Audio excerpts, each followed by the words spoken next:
Hey everybody, it's Holly. Welcome back to part 3 of reading and reacting to the data series. Now, in the last one, we covered logic and data analysis. I think we're going to be covering more of that here, considering that this whole thing is going to be about data analysis.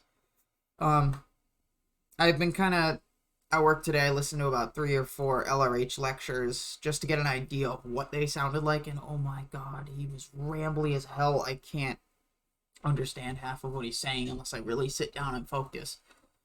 But thanks for sticking around, and let us dive into the HCO policy letter of the 15th of May, 1970. This is Data Series 5, called Information Collection. It's a point of mystery how some obtain their information. One can only guess at how they do it, and looking at results, wonder if it's actually done at all. Obtaining information is necessary for any analysis of data. No shit. If one obtains and analyzes some information, he can get a hint of what information he should obtain in what area. By obtaining more data on that area, he can have enough to actively handle. Thus, how one obtains information becomes a very important subject. Nations have whole mobs of reporters sent out by newspapers, radio, TV, and magazines to collect information. Politicians go jaunting around collecting information. Whole spy networks are maintained at huge expense to obtain information. The Japanese in the first third of the 20th century had 2 maxims: anyone can spy, everyone must spy.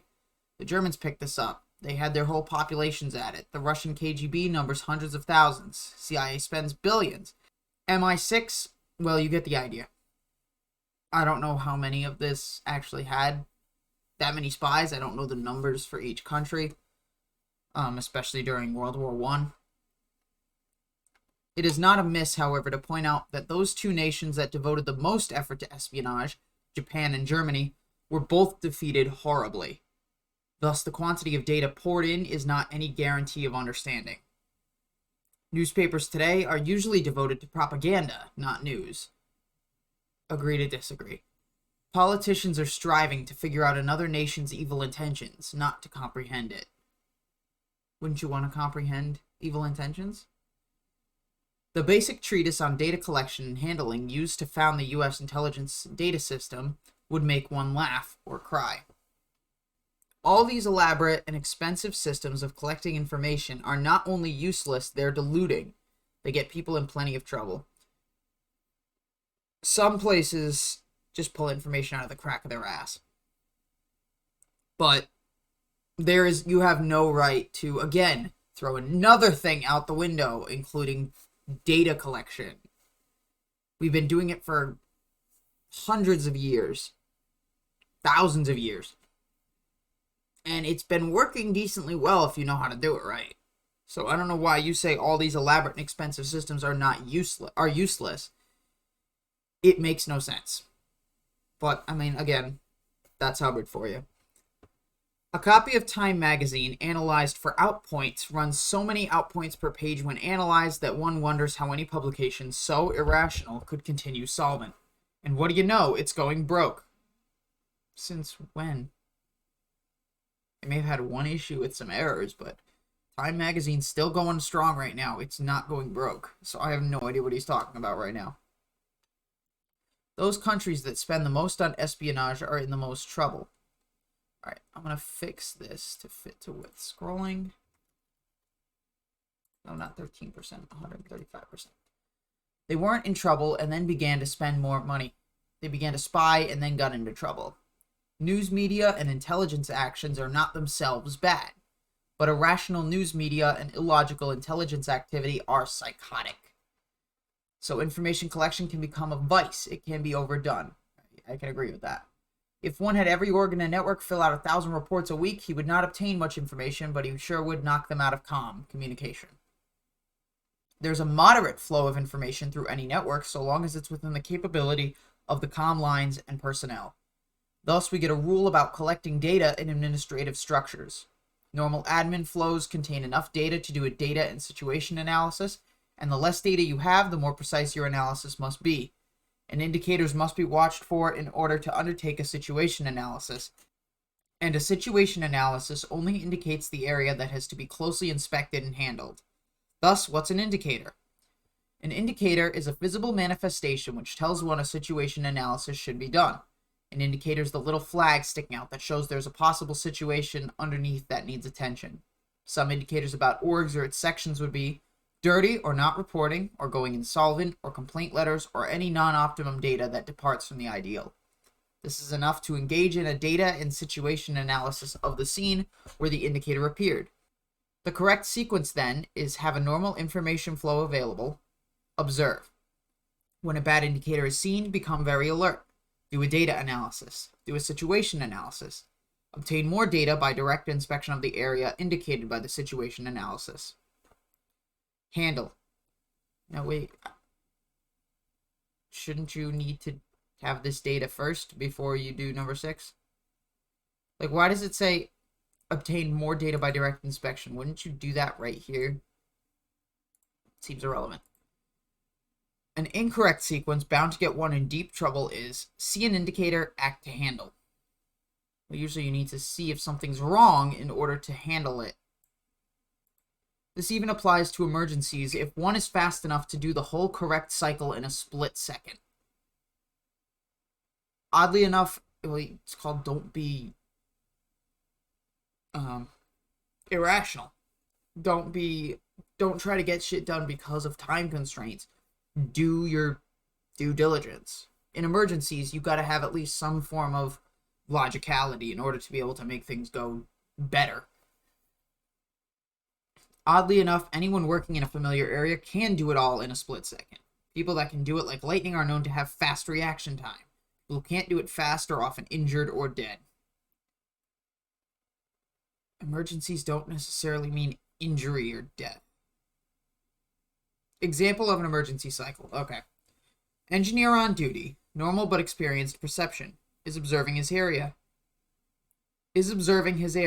Hears a hiss that shouldn't be, scans the area and sees nothing out of order but a small white cloud. Combines sight and hearing, moves forward to get a better look. Sees valve has broken, shuts off steam line. I mean, is that an emergency? Something that just needs to be taken care of. Well, yeah, it could be an emergency. Example of an incorrect action. Hears hiss, pours water on the boiler fires. Most people know that boilers have fires. That they need to have fires in order to run. Like, these people are... Hubbard's making people seem like they're absolutely stupid. That they don't know anything. So he's degrading people's intelligence to the point where his stuff, which is, so apparently to Hubbard, here's their intelligence. And, I mean, technically his stuff is about here. Even though the normal person is actually more like up here. Admin cycle. When you slow this down to an admin cycle, it becomes very easy. It follows the same steps. It's not so dramatic. It could string out over months unless one realized that the steps 1 to 7 should be taken when the first signs show up. It need not. However, it sometimes does. Sometimes it has to be done over and over, full cycle, to get a full scene purring.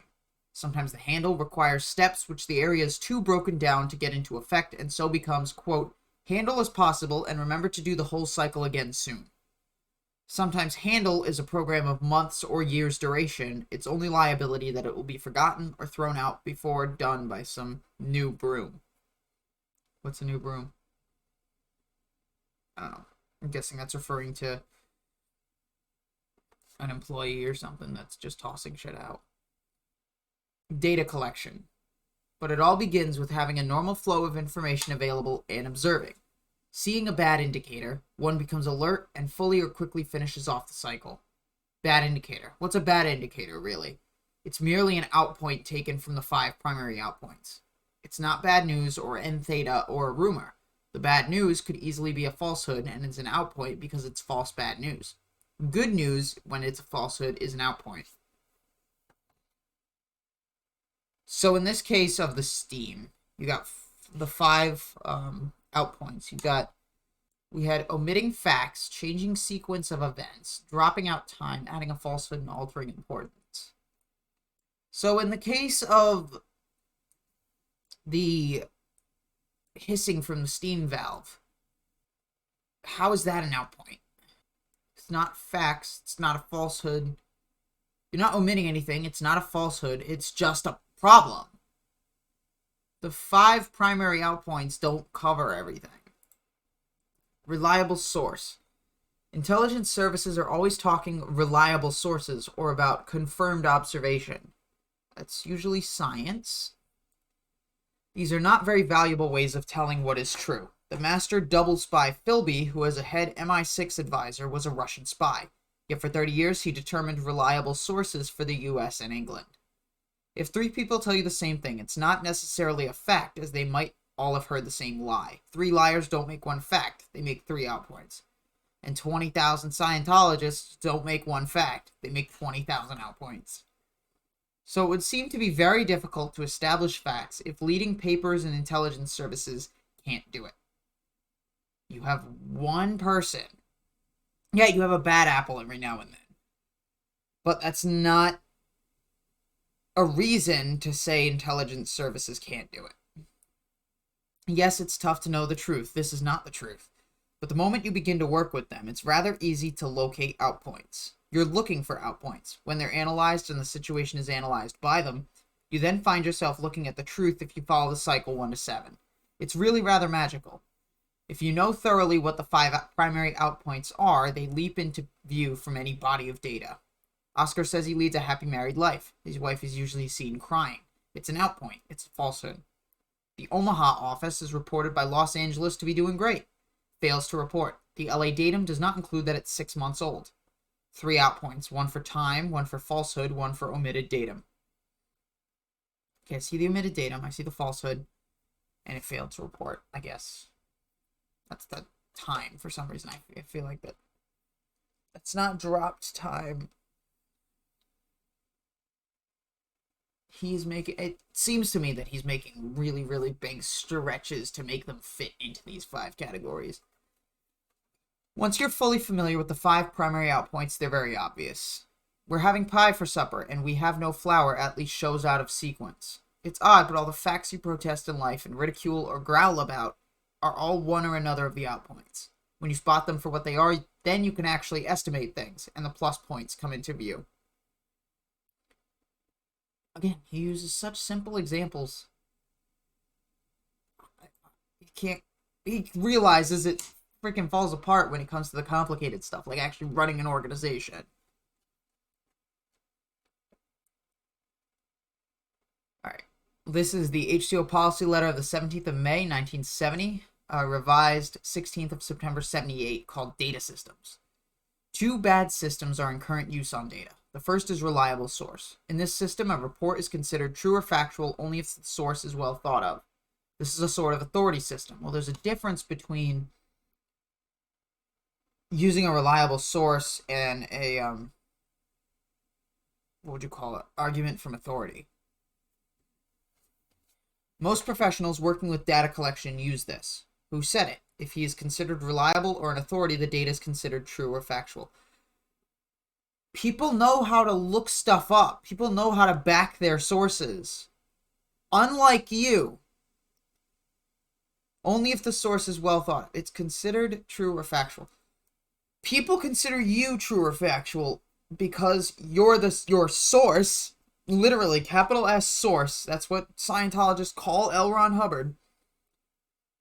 And they don't say it's true or factual because of actual, well, they may feel evidence on themselves, but the overall system doesn't have evidence to prove that it's effective.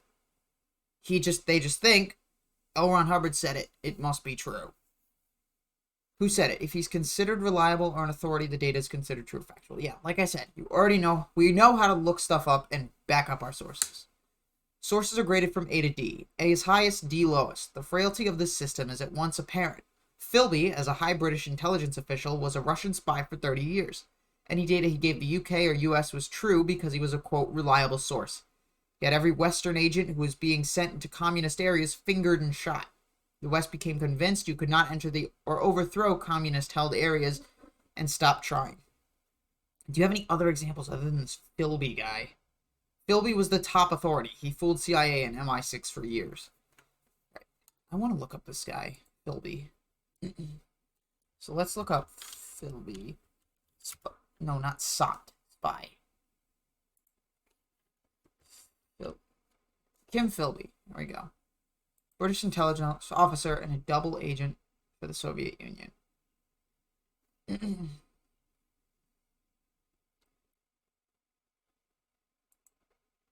Beirut, Moscow.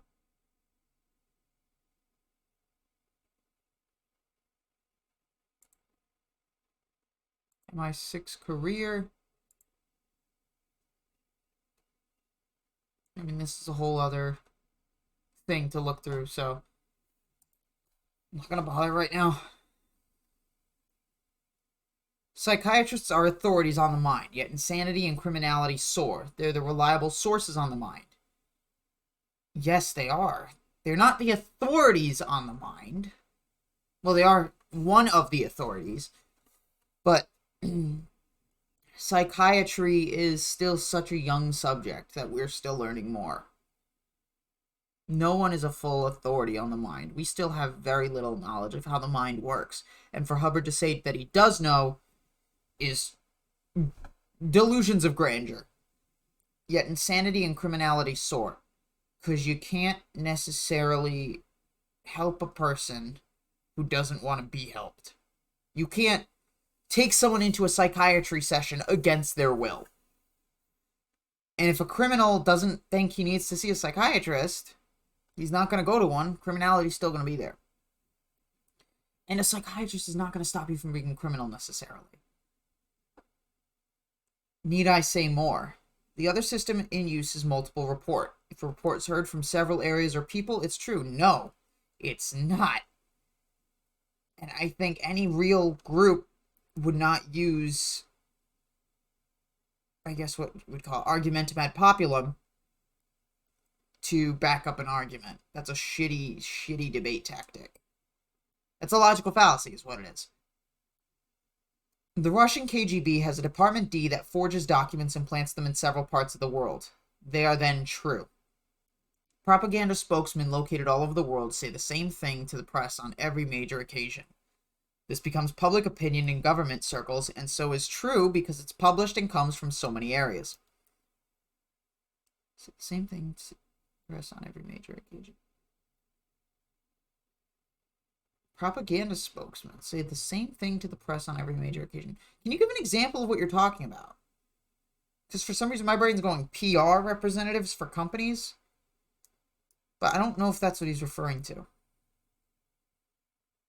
5 informants could all have heard the same lie. Thus we see these two systems of evaluation are both bird brain. 2 problems. The 2 problems that information collection agencies have are data evaluation and how to locate the areas they should closely investigate. For data evaluation, they use primarily reliable sources and multiple reports. Every item received that's not reliable or multiple is wastebasket. No one uses multiple reports unless they have evidence to back it up. They throw out all out points and do not report them. Their agents are thoroughly trained to do this. Do you have proof, considering you don't work for these agencies? This is you spitting shit out that makes no sense. As for areas to investigate, they cannot pinpoint where they should investigate or even what to investigate because they don't use their outpoints. Using outpoints in data and situation analysis, they would know exactly where to look at and what. Errors. The above data errors are practiced by the largest data collection agencies on the planet, the professionals. These advise their governments and are the only advisors of their governments. Thus you can see how dangerous they are to their own countries. Naturally, they have agents who have what is called flair. These, despite all systems, apply logic. They are so few that Eisenhower's intelligence advisor, General Strong, said in his book that they're too scarce, so one is better off with a vast organization. These agencies are jammed with false reports and false estimations. Do you have evidence? He's making so many claims, and it's getting to me because he doesn't cite his fucking sources. An event contemporary with this writing where the US invaded Cambodia shows several data and situation errors. Yet the Viet Cong HQ were using computers, yet their HQ was wiped out. The U.S. president used CIA data, which does not include by law data on the U.S. Why would it not include data on the U.S.? So the info on which the U.S. president was acting was 50% missing. He was only told about the enemy, evidently. When he ordered the invasion, the U.S. blew up. A rather big outpoint. Omitted facts, don't you think? Do you have evidence?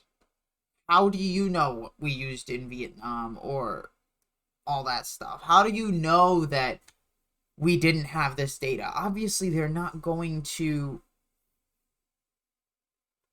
talk to you, especially Hubbard, about secret government data. You're not going to know any of it. So how you think you do seems to show a little bit of delusions. False. The reason I am using intelligence examples is because these are the biggest human data collection professionals in the world. The collection and use of data to estimate situations, to guide national actions, and the data collection by a housewife going shopping are based on the same principles. Mrs. Glutz, told by a, quote, reliable source, Nellie Jones, that things are cheaper at Finkelberry's and told by enough TV ad men that she should buy Kleeno tends to do just that. Yet Blastenstein's is really cheaper, and by shaving up laundry soap and boiling it, she can have $10 worth of Kleeno for about 50 cents. Look, Nellie said things were cheaper at Finkelberry's, but not compared to what other stores. You're not going to know every single store's price. But I mean, it is smart to shop around and look at different prices. I have a feeling this reliable source, quote-unquote, is just her friend. Errors in national data collection give us war and high taxes, and for Mrs. Glutz gives her a busted budget and stew all week. Can you prove the correlation between national data errors and war and high taxes? Because now you sound like you're saying, well, if the data was correct, then no one would get taxed. It's the stupidest thing I've heard. And I mean, he did want to take out income tax and replace it with a 10% sales tax. So at top and bottom, any operation requires a grasp of data evaluation and situation estimation. Those who do it well win, and those who don't go up in a cloud of atomic particles or divorce papers. Logic and illogic are the stuff of survive and succumb. There are those who wish to survive. So many issues, so many assumptions, so many made-up examples that don't necessarily make sense. What do we got? 1, 2, 3 pages. I don't know if I'm going to be able to get this done in 5 minutes, but we're going to try. This is the policy letter of the 18th of May, 1970, called Familiarity. If one has no familiarity with how a scene or area ought to be, one cannot easily spot outpoints in it. There. This is what also could be called an ideal scene or situation. If one doesn't know the ideal scene or situation, then one is not likely to observe non-ideal points in it. Let's send a farmer to sea. In a mild blow, with yards and booms creaking and water hitting the hull, he's sure the ship's about to sink. He has no familiarity with how it should sound or look, so he misses any real outpoints and may consider all plus points as outpoints. Yet on a calm and pretty day, he sees a freighter come within 500 feet of the side and go full astern and thinks everything is great. An experienced officer may attempt madly to avoid collision, and all the farmer would think was that the officer was being impolite. The farmer, lacking any familiarity with the sea and having no ideal as to what smooth running would be, would rarely see real outpoints unless he drowned. Yet an experienced sailor, familiar with the scene and all its changing faces, sees an outpoint in all small illogicals. I mean, makes sense. Don't put someone inexperienced on a post or make them do something that they don't know anything about. It's just called train them. On the other hand, the sailor on the farm would completely miss rust in the wheat and an open gate and see no outpoints in a farm that the farmer knew was about to go bust. The rule is, a person must have an ideal scene with which to compare the existing scene. If a staff hasn't got an idea of how a real org should run, then it misses obvious outpoints. One sees examples of this when an experienced org man visiting the org tries to point out to a green staff, which has no ideal or familiarity, what is out. The green staff grudgingly fixes up what he says to do, but lets go of it the moment he departs. Lacking familiarity and an ideal of a perfect org, the green staff just doesn't see anything wrong or anything right either. You at least know how the org is supposed to run. You know that it's supposed to get people in for auditing, get money flowing up, and just be overall prosperous. You're obviously going to know when something is wrong. You may not know when other things are wrong, like the more advanced things, like someone's off policy or whatnot. But you're going to have a good idea of the very, very basics. The consequences of this are themselves illogical. One sees an untrained executive shooting all the producers and letting the bad hats alone. His erroneous ideal would be a quiet org, let's say, so he shoots anyone who's noisy or demanding. He ignores stats. He ignores the things he should watch merely because he has a faulty ideal and no familiarity of a proper scene.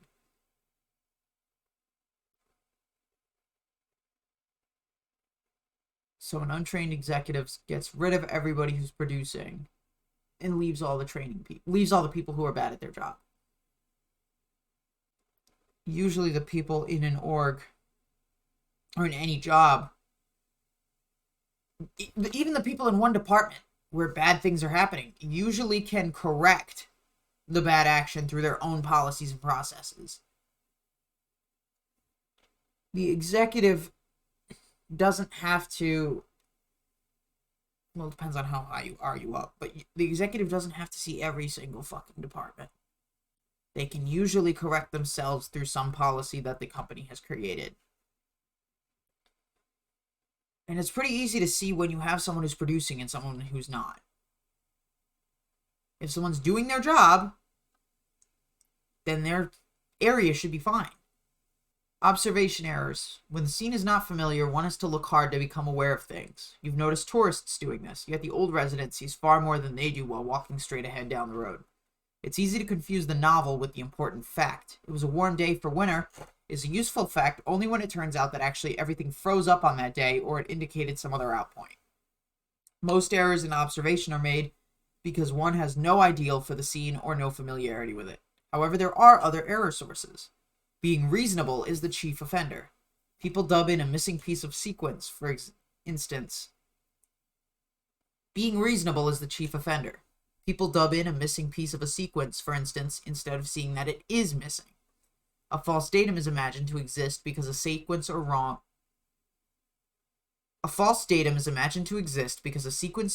or has a missing step. It's horrifying to behold how easily people buy dub-in. This is because an illogical sequence is uncomfortable. To relieve the discomfort, they distort their own observation by not ising the outpoint and concluding something else. Alright. As isness, not isness, alter isness. We're going to learn all about that later. It's a little complicated, but we'll figure it out. I recall once seeing a Tammany Hall group, a New York political bunch whose symbol is a tiger, stop before the tiger's cage in a zoo. The cage was empty and they were much disappointed. I was there and said to them, the tiger is out to lunch. They told those on the outer edge of the group, the tiger is out to lunch. They all cheered up, accepted the empty cage, and went very happily on their way. It's, alright. These people can't take a joke, or Hubbard's making shit up again. If you even say something like, the tiger is out to lunch, people will automatically know that you're joking. They all cheered up, accepted the empty cage, and went very happily on their way. Not one said, lunch, or who are you, or laughed at the joke, even though it was sunset. I pitied the government of New York. I am sure this whole story here never happened. No, I don't think anyone is that stupid. Except Hubbard. Accurate observation.